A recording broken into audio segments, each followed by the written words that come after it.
नमस्कार दोस्तों, मैं वैभव आज आपका स्वागत करता हूं तक्षशिला ट्यूटोरियल के ऑनलाइन चैनल पे। दोस्तों, हम लोग आज बात करेंगे क्लास 12 के फिजिक्स के चैप्टर नंबर 7 पर, जिसका नाम है प्रत्यावर्ती धारा। ठीक है दोस्तों, यहाँ से एक नए टॉपिक का स्टार्टिंग होगी। ठीक है, वो इसलिए क्योंकि अभी तक हम लोग ने धारा के बारे में जितना भी पढ़ा हुआ है वो सब प्रत्यावर्ती धारा नहीं, दृष्ट धारा के बारे में पढ़ा हुआ है। ठीक है, मैंने आपको चैप्टर नंबर 3 में बताया भी था कि जब हम लोग धारा के बारे में, धारा का कॉन्सेप्ट हमने सुना था, जाना था कि विद्युत धारा क्या है, तो मैंने आपको बताया था कि विद्युत धारा दो प्रकार की होती है। और विद्युत धारा आती कहां से है? विभव से। ठीक है, तो विभव भी दो प्रकार के होते हैं। विभव दृष्ट विभव हो सकता है जो हमें सेल या बैटरी से मिलता है। ठीक है, और प्रत्यावर्ती विभव दूसरा टाइप का विभव होता है, प्रत्यावर्ती विभव यानी कि अल्टरनेटिंग वोल्टेज। ठीक है, जैसे कि हमारे घरों में जो मेंस में सप्लाई आती है वो अल्टरनेटिंग वोल्टेज होता है। ठीक है, तो दृष्ट विभव से दृष्ट धारा उत्पन्न होगी और प्रत्यावर्ती विभव से प्रत्यावर्ती धारा उत्पन्न होगी। इतनी बात समझ में आ गई? ओके, तो सबसे पहले इस चैप्टर को समझने के लिए उससे भी पहले हमको ये जानना पड़ेगा, प्रत्यावर्ती धारा से भी पहले ये जानने की आवश्यकता है कि प्रत्यावर्ती विभव क्या होते हैं। ठीक है, इसको अगर आप बेहतर से समझ लेंगे तो आप प्रत्यावर्ती धारा के बारे में भी जान सकेंगे। ठीक है, अच्छा, प्रत्यावर्ती विभव, अल्टरनेटिंग पोटेंशियल या अल्टरनेटिंग वोल्टेज, आप जो भी बोलना चाहें। ठीक है, अच्छा, अब देखिए इसका नाम से ही लग रहा है प्रत्यावर्ती। अल्टरनेटिंग का मतलब होता है कि एकांतर क्रम। ठीक है, अल्टरनेटिंग का मतलब क्या होता है? एकांतर क्रम में, मतलब एक एक छोड़ छोड़ के। ठीक, तो यहां भी कुछ ऐसा ही होता है दोस्तों। देखिए यहां पे जो मैंने ग्राफ बनाया हुआ है, इस ग्राफ का बहुत ही मतलब है। ठीक है, सबसे पहले तो ये जान लेंगे कि प्रत्यावर्ती विभव हो चाहे प्रत्यावर्ती धारा हो, वो मतलब उसका ग्राफ जो होगा वो हमेशा इसी फॉर्म में आएगा, या तो साइन के फॉर्म में आएगा या कोसाइन के फॉर्म में आएगा। ठीक है, कोसाइन के फॉर्म में कब आएगा वो हम लोग आगे पढ़ेंगे। अभी के लिए इतना जान लीजिए कि साइन फॉर्म में ही आपको दोनों मिलेंगे। ठीक है, आप देख पा रहे होंगे इस ग्राफ को, जरा ध्यान से देखिए। यहां मैंने एक्स एक्सिस पे क्या लिया हुआ है? एंगल लिया हुआ है, थीटा। ठीक है, एंगल लिया हुआ है मैंने थीटा, और ये है दोस्तों रेडियन में। ठीक है, ये है रेडियन में। इसके बाद ये पोटेंशियल है, वो उसको हमने वाई एक्सिस पे लिया हुआ है। ठीक है, वाई एक्सिस पे वोल्टेज है, एक्स एक्सिस पे ये जो एंगुलर वेलोसिटी होती है थीटा। ठीक है, theta is equal to omega t, वो मैंने यहां पे लिया हुआ है, एंगुलर डिस्प्लेसमेंट लिया हुआ है। ठीक है, यहाँ पे अच्छा, इनके बीच में जब हम ग्राफ खींचते हैं तो वो एक साइन के ग्राफ में मिलता है। ठीक, प्रत्यावर्ती विभव की परिभाषा हम लोग इस तरह से देंगे कि प्रत्यावर्ती विभव वह विभव होता है जिसका मान तथा दिशा समय के सापेक्ष निरंतर परिवर्तित होते रहते हैं। ठीक है, ठीक है, theta is equal to omega t, जहां थीटा क्या है? थीटा है कोणीय विस्थापन, ओमेगा क्या है? कोणीय वेग, और टी समय। आप लोग जानते होंगे ये वाला रिलेशन कहां से आया है? 11वीं क्लास में आपने पढ़ रखा होगा। ठीक है, चलिए, तो हम बोलेंगे वह विभव जिसका मान एवं दिशा समय के सापेक्ष निरंतर परिवर्तित होते रहते हैं तथा जो एक निश्चित समयांतराल के पश्चात अपने प्रारंभिक मान एवं दिशा को प्राप्त कर लेता है। क्या कहलाता है? प्रत्यावर्ती विभव कहलाता है। ठीक है, ओके, अब यहां देखिए, यहां पे एक टर्म लिखा हुआ है, आप देख रहे होंगे कि जब ये थीटा बराबर 0 है। ठीक है, जब थीटा बराबर 0 है तो विभव का मान कितना है? 0, क्योंकि मैंने वाई एक्सिस पे क्या ले रखा है? वाई एक्सिस पे मैंने विभव लिया है, पोटेंशियल लिया हुआ है। ठीक है, ठीक है, विभव है इन वोल्ट्स। और जैसे जैसे समय बढ़ रहा है, जब ये angle theta equal pi by 2 पर आया तो विभव कितना हो गया? अपने अधिकतम मान पर हो गया। ठीक है, अच्छा, फिर इसके बाद क्या हुआ? जब समय और आगे बढ़ा, ठीक है, जब थीटा इक्वल पाई हो गया है तो देखिए विभव वापस घटता हुआ 0 हो गया है। ठीक, फिर इसके बाद जब एंगल और बढ़ेगा, एंगल 3 पाई बाय 2 हो जाएगा तो विभव घटते घटते निगेटिव डायरेक्शन में अपने अधिकतम मान को प्राप्त करेगा, माइनस वी नॉट को। ठीक है, फिर क्या होगा? फिर जब समय आगे बढ़ेगा तो ये माइनस अपोजिट डायरेक्शन में जो अधिकतम मान पर पहुंचा था, यानी कि माइनस वी नॉट पर पहुंचा था, फिर से ये बढ़ना प्रारंभ हो जाएगा और बढ़ के 0 पे आएगा। फिर और आगे बढ़ेगा तो फिर ये पॉजिटिव डायरेक्शन में बढ़ेगा, देन घट के 0 होगा, फिर निगेटिव डायरेक्शन में बढ़ेगा, फिर देन बढ़ के वापस 0 हो जाएगा। ठीक है, ओके, तो ये जो है इसी को हम लोग बोलते हैं साइन ग्राफ, क्योंकि अगर आप साइन थीटा का ग्राफ खींचेंगे तो भी आपको ऐसा ही मिलेगा। ठीक, अच्छा, तो ये तो हो गई प्रत्यावर्ती विभव की बात। अगर आप किसी क्षण t पर, ठीक है, अगर आप किसी क्षण t पर प्रत्यावर्ती विभव का मान ज्ञात करना चाहते हैं तो उसके लिए एक फॉर्मूला होता है v बराबर v not sine omega t. ठीक है, ये फॉर्मूला कहां से आया, इसके लिए आपको थोड़ा सा इंतजार करना पड़ेगा, ठीक है, क्योंकि प्रत्यावर्ती विभव, इसके बाद प्रत्यावर्ती धारा, और उसके बाद हम ये जानेंगे कि कैसे ये फॉर्मूला आया, ठीक है, इसकी उत्पत्ति कहां से हुई, ये कैसे आया, इसके बारे में हम लोग जानेंगे, उसके लिए अभी थोड़ा सा समय शेष है, ठीक। तो ये तो हो गया फॉर्मूला, इसमें सभी चीजों का मतलब आप समझ रहे होंगे। जी देखिए, प्रत्यावर्ती विभव अपने अधिकतम मान को प्राप्त करता है, तो प्रत्यावर्ती विभव का जो अधिकतम मान होता है, प्लस वी नॉट कहे, चाहे अपोजिट डायरेक्शन में माइनस वी नॉट कहे, ठीक है। वी नॉट क्या होता है, इसे हम लोग बोलते हैं विभव का आयाम या विभव का अधिकतम मान, महत्तम मान, शिखर मान, ठीक है। ये डेफिनेशन हम अलग से भी पढ़ेंगे, अभी आपके समझने के लिए बता रहा हूं, ठीक है। वी नॉट क्या है, विभव का आयाम, ठीक है, या अधिकतम मान, आप जो बोलना चाहें बोल सकते हैं, ठीक। लेकिन सभी को जानिए, क्योंकि पेपर में कुछ भी छप के आ सकता है। ओमेगा क्या है, कोणीय वेग, ठीक, इसके जो इसके रोटेशन का कोणीय वेग ओमेगा है, ठीक है, ये चेंज हो रहा है ना इसलिए। और टी वो समय है जिस समय आप इसकी कैलकुलेशन करना चाहते हैं, ठीक है, टी वो समय है, तो यहां पे सब रख दीजिए, सो कैलकुलेट कर लीजिए, आपको वी की वैल्यू मिल जाएगी, ठीक है दोस्तों। अब ये टॉपिक कंप्लीट हो गया, अब हम लोग बढ़ेंगे अपने अगले टॉपिक की ओर, प्रत्यावर्ती धारा की ओर, अल्टरनेटिंग करंट, ठीक है। ओके दोस्तों, अब हम लोग बात करेंगे अपने नेक्स्ट टॉपिक के बारे में, प्रत्यावर्ती धारा यानी कि अल्टरनेटिंग करंट, ठीक है। जैसे हमने विभव की डेफिनेशन दी थी, बिल्कुल एग्जैक्टली वैसे ही प्रत्यावर्ती धारा को भी हम लोग समझ सकते हैं। सेम ग्राफ है, बस थोड़ा सा चेंज हुआ है, वहां पे विभव की बात हो रही थी तो प्लस वी नॉट और माइनस वी नॉट था, यहां पे धारा की बात हो रही है तो प्लस आई नॉट और माइनस आई नॉट होगा, ठीक है। ओके, अब देखिए यहां पे धारा का मान जो है वो समय के सापेक्ष निरंतर परिवर्तित हो रहा है, ठीक है। यहां भी वही हो रहा है जो विभव के साथ हो रहा था, जीरो से बढ़ना प्रारंभ हो रहा है, अधिकतम मान पर पहुंचेगा π/2 पर, ठीक है, फिर उसके बाद घट के वापस जीरो होगा, फिर निगेटिव डायरेक्शन में अधिकतम बढ़ेगा, फिर बढ़कर जीरो हो जाएगा, फिर पॉजिटिव डायरेक्शन में बढ़ेगा, और ऐसे ही अल्टरनेट ये चलता रहेगा, ठीक है।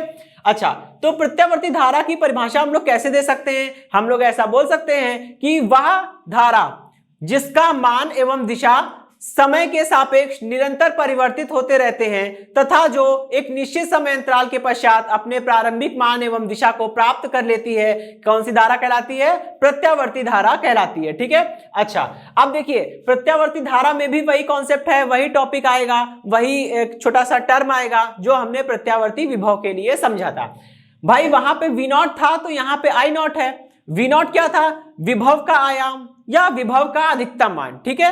तो वैसे ही यहां पे आई नॉट क्या हो जाएगा, धारा का आयाम या धारा का अधिकतम मान, ठीक। ओके, और देख पा रहे होंगे आप जैसे विभव कंटिन्यूअसली साइन फॉर्म में चेंज हो रहा था, ये प्रत्यावर्ती धारा भी कंटिन्यूअसली साइन फॉर्म में चेंज हो रही है, ठीक है।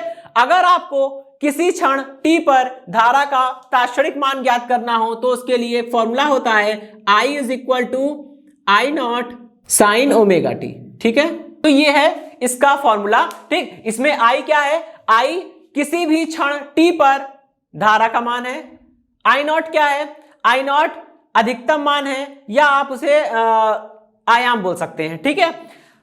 और ओमेगा के बारे में जानते होंगे, कोणीय वेग है, और टी क्या है, वो समय है जिस समय पर आप कैलकुलेशन अपनी कर रहे हैं, ठीक है दोस्तों। तो ये टॉपिक खत्म हुआ, अब हम लोग अगला टॉपिक पढ़ेंगे, प्रत्यावर्ती धारा जनित्र, और यही वो टॉपिक है जहां आपको ये फॉर्मूला पता चलेगा कि जो इससे पहले हमने विभव के लिए फॉर्मूला लिखा था V = V0 sin omega t, कैसे आया वो वहां पे पता चल जाएगा। ओके दोस्तों, देखिए अब जो हमारा नेक्स्ट टॉपिक है प्रत्यावर्ती धारा जनित्र यानी कि अल्टरनेटिंग करंट जनरेटर, ठीक। तो पहले तो ये जान लीजिए ये वही जनरेटर है जो आप लोगों ने शादी में बारात में पीछे चलते हुए देखा होगा, ठीक है। जनरली वो हरे रंग से पेंट होता है और उसी से जो करंट जनरेट होती है उसी करंट से सारी रोड लाइट जलती है, बल्ब वगैरह रॉड वगैरह ग्लो करते रहते हैं, आपने देखा होगा, ठीक है। तो क्योंकि ये सोचने वाली भी बात है कि अगर हम चल रहे हैं, ठीक है, क्योंकि इसमें जब बारात चलती है तो साइड में रोड लाइट भी चलती रहती है, जब रोड लाइट चल रही है तो उसको इलेक्ट्रिसिटी कहां से मिल रही है, जैसे आप सोचते होंगे आपके घर में ट्यूबलाइट लगी है तो ट्यूबलाइट बिल्कुल स्थिर है, ठीक है, वो ट्यूबलाइट स्थिर है इसलिए वो जल रही है। अगर आप उस ट्यूबलाइट को उखाड़ के लेके भागना शुरू कर देंगे तो भाई वायर कितना लंबा हो सकता है, उसका जलना पॉसिबल नहीं है, ठीक है। लेकिन रोड लाइट जलती रहती है। क्यों? क्योंकि उसको जो इलेक्ट्रिसिटी मिलती है वो उसके पीछे लगे हुए जनरेटर से मिलती है। ठीक है, तो सबसे पहले तो ये जान लीजिए कि अगर आपसे कोई वन लाइन में पूछेगा, एक सिंगल लाइन में पूछेगा कि अल्टरनेटिंग करंट जनरेटर यानी प्रत्यावर्ती धारा जनित्र है क्या, तो आप क्या बताएंगे? बोलेंगे प्रत्यावर्ती धारा जनित्र वह उपकरण है जो यांत्रिक ऊर्जा को विद्युत ऊर्जा में परिवर्तित करता है। ठीक है, उसमें कुछ ऐसा ही अरेंजमेंट होता है जैसा आप यहां देख पा रहे होंगे, दो शक्तिशाली चुंबक लगे होते हैं। ठीक है, मतलब एक ही चुंबक होता है, उसके दो शक्तिशाली पोल होते हैं, नॉर्थ पोल, साउथ पोल। आपको पता है चुंबकीय बल रेखाएं नॉर्थ पोल से निकल के साउथ पोल की ओर जाती हैं। ठीक है, उसके भीतर एक कुंडली लगी होती है। ठीक, अब हमारा काम केवल इतना होता है कि इस कुंडली को घुमाइए, इस कुंडली को इस चुंबकीय क्षेत्र में रोटेट कराइए। ठीक है, जैसे मान लीजिए अगर यहां पे चुंबकीय क्षेत्र बिल्कुल ऐसे बोर्ड के तल में बिल्कुल समांतर है। ठीक है, तो हमको करना क्या है, और ये मान लीजिए कुंडली है, तो ये कुंडली को बस आपको ऐसे से घुमाना है। जब ये कुंडली ऐसे से घूमती जाएगी तो क्या होगा, इससे गुजरने वाला फ्लक्स जो है वो परिवर्तित हो, जैसे कुंडली घूमेगी इससे गुजरने वाला फ्लक्स कभी जीरो हो जाएगा, फिर मैक्सिमम हो जाएगा, फिर जीरो हो जाएगा, अगेन मैक्सिमम हो जाएगा। ये कंटिन्यूएशन चलता रहेगा, बस आपको यही करना है। और फैराडे ने बोला था कि उत्पन्न होने वाला विद्युत वाहक बल जो होता है वो किसके बराबर होता है, वो फ्लक्स परिवर्तन की ऋणात्मक दर के बराबर होता है, यानी कि d∅dt। तो जितनी तेजी के साथ फ्लक्स परिवर्तन होगा उतना ही ज्यादा विद्युत वाहक बल जनरेट होगा, और जितना ज्यादा विद्युत वाहक बल जनरेट होगा उतनी ही ज्यादा करंट डेवलप होगी। इसका मतलब कि आपने ये भी देखा होगा कि जैसे जब जनरेटर को ऑन किया जाता है तुरंत जो है रोड लाइट नहीं जलती है, कुछ देर बाद जलती है। ठीक है, और वो भी धीमे धीमे करके ग्लो करना शुरू होती है, फिर वो बाद में अपनी पूरी चमक के साथ जलना शुरू कर देती है। ठीक है, इसका उल्टा जब जनरेटर को ऑफ किया जाता है तो जनरेटर एक बारगी नहीं बंद हो जाता। जैसे अगर आप गाड़ी चला रहे हो, अचानक से आप चाबी घुमा दीजिए, इंजन ऑफ कर दीजिए, तो क्या होगा, आपकी गाड़ी तुरंत नहीं रुकेगी।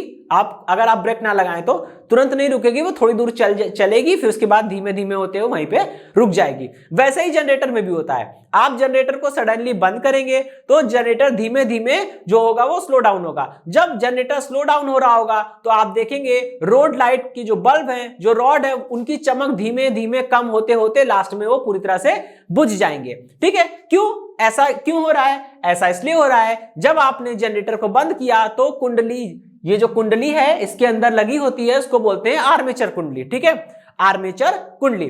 तो आर्मेचर कुंडली जो है वो एक बारगी नहीं रुकेगी, वो उसकी स्पीड कम हो गई है। जब उसकी स्पीड कम हो गई है तो फ्लक्स परिवर्तन की दर जो है वो घट गई है, और फ्लक्स परिवर्तन की दर अगर घट जाएगी, फ्लक्स परिवर्तन की दर का मतलब होता है कि एक सेकंड के अंदर कितना फ्लक्स परिवर्तन हो रहा है। ठीक है, जब कुंडली धीमे धीमे घूमेगी तो एक सेकंड के अंदर फ्लक्स परिवर्तन का मान कम हो जाएगा, जब कुंडली तेजी से घूमेगी तो एक सेकंड के अंदर फ्लक्स परिवर्तन का मान बढ़ जाएगा। ठीक है, और फ्लक्स परिवर्तन का मान घटेगा तो विद्युत वाहक बल घटेगा, फ्लक्स परिवर्तन का मान बढ़ेगा तो विद्युत वाहक बल बढ़ेगा, और इसी तरह से प्रक्रिया चलती रहेगी। ठीक है, ओके दोस्तों, तो ये समझ में आ गया कि प्रत्यावर्ती धारा जनित्र को कैसे परिभाषित करेंगे। अब देखिए, इसको पढ़ने के कुछ पॉइंट्स हैं। ठीक है, पहला पॉइंट जो है वो हम ये पढ़ेंगे कि इसका सिद्धांत क्या होता है। ठीक है, यानी कि प्रिंसिपल।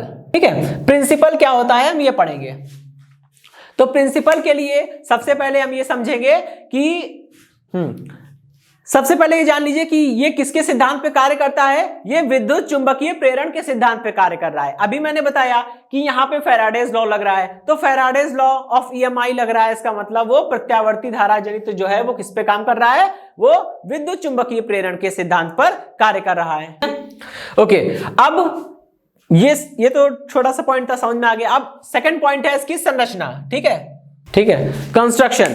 कंस्ट्रक्शन का मतलब क्या होता है कि कैसे कैसे वो बना है, यही चीज तो होती है ना। अच्छा, अब देखिए इसके अंदर जो कंस्ट्रक्शन है वो ऑलमोस्ट जो मेन चीज होती है वो मैंने दिखाया हुआ है इसके अंदर। ठीक है, जनरेटर के अंदर मेन यही चीज होती है, चुंबक के दो पोल होते हैं और ये चुंबक काफी स्ट्रांग होता है, क्योंकि चुंबक जितना स्ट्रांग होगा, उसके पोल जितने स्ट्रांग होंगे उतना ही ज्यादा तीव्र चुंबकीय क्षेत्र उत्पन्न होगा, और जितना ज्यादा तीव्र चुंबकीय क्षेत्र उत्पन्न होगा वो सपोर्ट करेगा पोटेंशियल डेवलपमेंट में। ठीक है, और जितना ज्यादा पोटेंशियल डेवलप होगा उतना ही अच्छा है हमारे लिए। ठीक है, तो अब इसमें संरचना में हमको यही लिखना है कि प्रत्यावर्ती धारा जनित्र के भीतर एक शक्तिशाली चुंबक होता है जिसके उत्तर एवं दक्षिणी ध्रुव के बीच में, ठीक है, थोड़ा सा रिक्त स्थान होता है। इस रिक्त स्थान में धातु की या मतलब वायर की, ठीक है, बनी एक कुंडली होती है। इस कुंडली को आर्मेचर कुंडली बोलते हैं। यह कुंडली दोनों ध्रुवों के मध्य रिक्त स्थान में कोणीय वेग ओमेगा के साथ घूर्णन गति करने में स्वतंत्र होती है। ठीक, ओके। अब देखिए इस कुंडली में धारा भी प्रवाहित होती है, ठीक है, क्योंकि अगर धारा प्रवाहित नहीं होगी तो फिर आप उसको रोटेशन में हेल्प नहीं मिलेगी। ठीक है, तो इतनी बात समझ में आ गई। अब जैसे जैसे कुंडली घूमेगी, ठीक है, तो वैसे वैसे यहां पोटेंशियल डेवलप होगा। और बाकी बेसिक चीजें यही है कि इसको बस, अब देखिए यहां कुंडली को घुमाने की बात आती है, तो कुंडली को जितनी तेज घुमाएंगे उतना ज्यादा पोटेंशियल डेवलप होगा, ये बात मैं बोल चुका हूं। लेकिन कुंडली को बहुत तेज, बहुत स्पीड में घुमाना होगा तो ये काम हम हाथ से घुमा नहीं सकते हैं उसको, ठीक है, हम उसको हाथ से घुमा नहीं सकते हैं क्योंकि इंसान के लिए पॉसिबल नहीं है कि वो उसको उतना रैपिड रोटेट करा पाए। तो इसके लिए क्या होता है, इसके लिए मोटर वगैरह लगी होती है, ठीक है, और यहीं से वो पॉइंट उठता है, इस चीज को समझने का प्रयास करिएगा। यहीं से वो पॉइंट उठता है कि जब हम कुंडली को घुमा रहे हैं, चाहे हम हाथ से घुमाएं चाहे हम किसी मोटर की सहायता से घुमाएं, कुंडली को घुमाने में जो कार्य कर रहे हैं, जो ऊर्जा खर्च हो रही है, वो कौन सी ऊर्जा है, यांत्रिक ऊर्जा। और ये जो ऊर्जा खर्च हो रही है कुंडली को घुमाने में, ये उत्पन्न होगी, ये रिप्रोड्यूस होगी। कहां, किस फॉर्म में रिप्रोड्यूस होगी, ये इलेक्ट्रिकल एनर्जी के फॉर्म में रिप्रोड्यूस होगी, मतलब ये विद्युत ऊर्जा में कन्वर्ट हो जा रही है। इतनी बात समझ में आ गई? ओके, चलिए ये तो कंस्ट्रक्शन हो गया। अब हम लोग बात करेंगे क्रियाविधि की, ठीक है, वर्किंग। ठीक, अब हम लोग जानेंगे कि वर्किंग क्या है। वर्किंग में हम यही बोलेंगे कि आर्मेचर कुंडली प्रत्यावर्ती धारा जनित्र के भीतर दो चुंबकीय ध्रुव उत्तर एवं दक्षिणी ध्रुवों के बीच में रखी आर्मेचर कुंडली को किसी मोटर की सहायता से अत्यंत तीव्र कोणीय वेग ओमेगा के साथ घुमाया जाता है, जिस कारण कुंडली से गुजरने वाले फ्लक्स के मान में निरंतर परिवर्तन होता रहता है। ठीक है, और जब फ्लक्स, इस कुंडली से गुजरने वाले फ्लक्स के मान में परिवर्तन होगा तो इस कुंडली में धारा उत्पन्न होगी, जिसे हम लोग प्रेरित धारा कहेंगे। ठीक है, और यहां देखिए कुंडली के दोनों पोल खुले हुए हैं। ठीक है, तो अगर आपको जनरेटर से करंट प्राप्त करके कोई बल्ब, कोई ट्यूबलाइट या कुछ भी जलाना है तो क्या करेंगे, एक वायर आप यहां से निकाल सकते हैं, ठीक है, एक वायर आप यहां से निकाल सकते हैं और एक वायर आप यहां से निकाल सकते हैं। ये दोनों वायर को आप दो टर्मिनल में जोड़ के किसी भी अप्लायंसेस को, किसी भी उपकरण को आप चला सकते हैं। ठीक है, ओके। अब देखिए हम लोग ये जानेंगे कि पोटेंशियल कैसे डेवलप हो रहा है। ठीक, अब देखिए यदि मान लीजिए कि अगर कुंडली, पहले मानते हैं कुंडली में अगर एक फेरा है तो ठीक है, कुंडली से गुजरने वाला चुंबकीय फ्लक्स कितना होगा भाई, phi is equal to B into A into cos theta. ठीक है, ये तो हमने पढ़ा हुआ है। ठीक, ओके।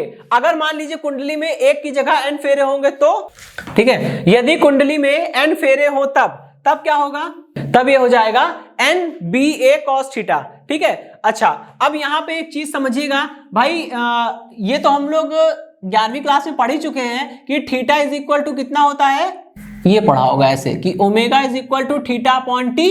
ठीक है, तो यहां से जो फॉर्मूला जनरेट होगा वो क्या जनरेट होगा, theta is equal to omega T.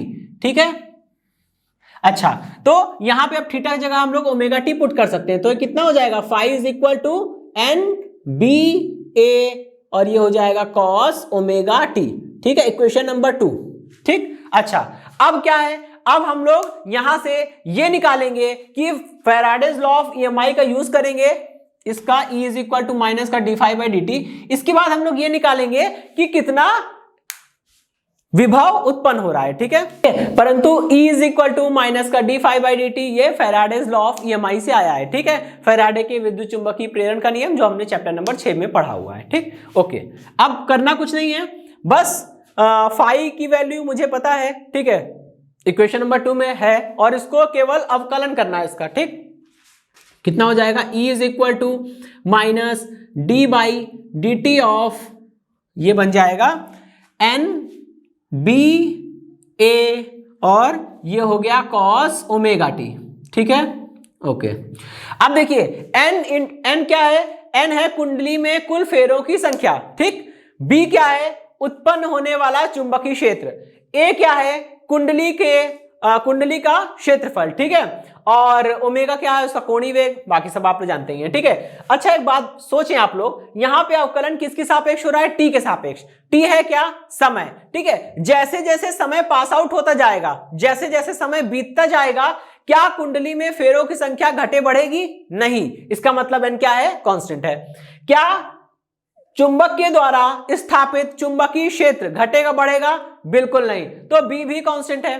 ए क्या होता है, कुंडली का क्षेत्रफल, ठीक है। अगर उसका क्षेत्रफल घटेगा या बढ़ेगा नहीं, ठीक है, वो फिक्स हो गया है, तो मतलब समय के साथ वो भी चेंज नहीं हो रहा है, वो भी फिक्स है, तो वो भी बाहर आ जाएगा। बचेगा क्या, केवल cos थीटा, ठीक। तो अवकलन केवल cos थीटा का होगा, क्योंकि cos थीटा का मान तो समय के साथ बदलेगा। देखिए यहां पे t आ रहा है, जैसे समय पास आउट होगा t बदलेगा तो cos ओमेगा t पूरा पूरा बदल जाएगा, ठीक है। इस चीज को समझना है, ठीक है। अब इसको हम लोग चेंज करेंगे, कितना हो जाएगा, E is equal to minus n B A. अच्छा cos थीटा का कितना होता है, माइनस साइन थीटा, ठीक है। तो अगर हम इस पूरे ओमेगा टी को थीटा मान लेते हैं, ठीक है, अगर मान लीजिए हमने इस ओमेगा टी की जगह थीटा रख सकता हूं ना मैं, ठीक है, omega T cos omega T मतलब कितना हुआ भैया, cos थीटा होगा, ठीक है। अगर इसका अवकलन करना है D by d t of cos omega T करना है, ठीक है, तो इसका मतलब ये हुआ कि D by d t of कितना करना है, cos थीटा करना है, और cos थीटा कितना होता है, माइनस साइन थीटा होता है। लेकिन दोस्तों यहाँ अवकलन हो रहा है t के सापेक्ष, और ये फलन है थीटा का, तो उसका दोबारा अवकलन करना पड़ेगा, तो कितना आएगा, D theta by d T आएगा। और थीटा बराबर कितना है, ओमेगा टी, तो थीटा की जगह जैसे ओमेगा टी रखेंगे तो ये बन जाएगा D by d t of omega t, वो ओमेगा निकल आएगा। इसका मतलब ये कितना बन जाएगा, ओमेगा साइन थीटा, या थीटा की जगह आप फिर से ओमेगा टी रख सकते हैं तो वो रिटर्न आ जाएगा, ठीक है। तो ओवरऑल कितना आ रहा है, ये माइनस का साइन ओमेगा टी, और यहां पे एक ओमेगा एक्स्ट्रा बचेगा, ठीक। अच्छा अब ये माइनस माइनस साइन हो जाएगा प्लस, ठीक, और ये माइनस माइनस साइन प्लस हो जाएगा, तो जो बचेगा आइए देखते हैं क्या होगा। जैसे ही ब्रैकेट खुलेगा ये माइनस से माइनस प्लस हो जाएगा, कितना बचेगा, n into A into B into omega, ठीक है, और यहां बन जाएगा साइन ओमेगा टी, ठीक। अच्छा अब यहां से आप सोचिए कि E का मान अधिकतम कब हो सकता है, ठीक है। तो E का मान अधिकतम होने के लिए जरा इस पे गौर फरमाइए, N कांस्टेंट है, A कांस्टेंट है, B कांस्टेंट है, और ओमेगा भी तो कांस्टेंट है, क्योंकि है ना, ओमेगा इसलिए दोस्तों कांस्टेंट है क्योंकि अगर आप मान लीजिए किसी एक मोटर की सहायता से भी घुमा रहे हैं, ठीक है, तो मोटर की अगर आप स्पीड को एक्सेलरेट नहीं करेंगे तो जितने रोटेशन पर सेकेंड की स्पीड के साथ ये रोटेट कर रहा है उतना ही रोटेशन वो देगा, ठीक है। जैसे एग्जांपल के लिए आपने घर में मिक्सी वगैरह ऑपरेट की होगी, जब आप मिक्सी को चलाते हैं तो उसमें देखिए फर्स्ट ग्रेड होता है, सेकंड ग्रेड होता है, थर्ड ग्रेड होता है। जब आप उसे फर्स्ट ग्रेड में पीसेंगे,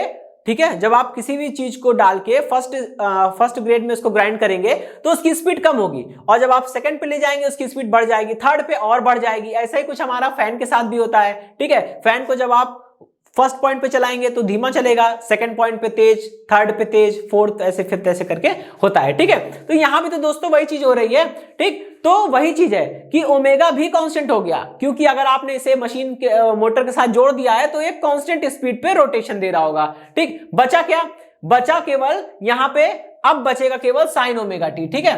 अगर साइन ओमेगा टी ही ऐसा है जो समय के साथ कन्वर्ट हो रहा है, चेंज हो रहा है, इतनी बात समझ में आ गई, ठीक। तो जब साइन ओमेगा टी का मान अधिकतम होगा तब ई का मान अधिकतम होगा, जब साइन ओमेगा टी का मान न्यूनतम होगा तब वो न्यूनतम होगा। देखिए साइन थीटा का, ठीक है, साइन थीटा का अधिकतम मान जो होता है वो कितना होता है, +1, और न्यूनतम मान कितना होता है, -1। ये सभी जानते हैं, लेकिन यहां पे न्यूनतम मान लेंगे तो केवल -1 आ जाएगा, वो डायरेक्शन को दिखा रहा है। मुझे यहां पे केवल मैग्नीट्यूड देखना है, और ये देखना है कि मैग्नीट्यूड, अगर मैग्नीट्यूड की दृष्टि से देखेंगे, केवल परिमाण की दृष्टि से देखेंगे तो न्यूनतम मान कितना है, न्यूनतम मान हो जाएगा इसका 0।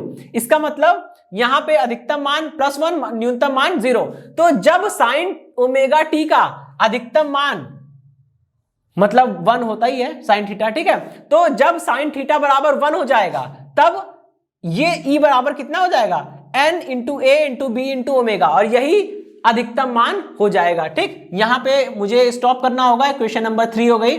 लिखेंगे, परंतु यदि साइन ओमेगा टी, ठीक है, बराबर हो जाए दोस्तों +1 के, ठीक है, जब साइन ओमेगा टी 1 के बराबर हो जाएगा तो यहां पे रखेंगे 1, तो कितना बन जाएगा, E naught is equal to n into A into B into omega.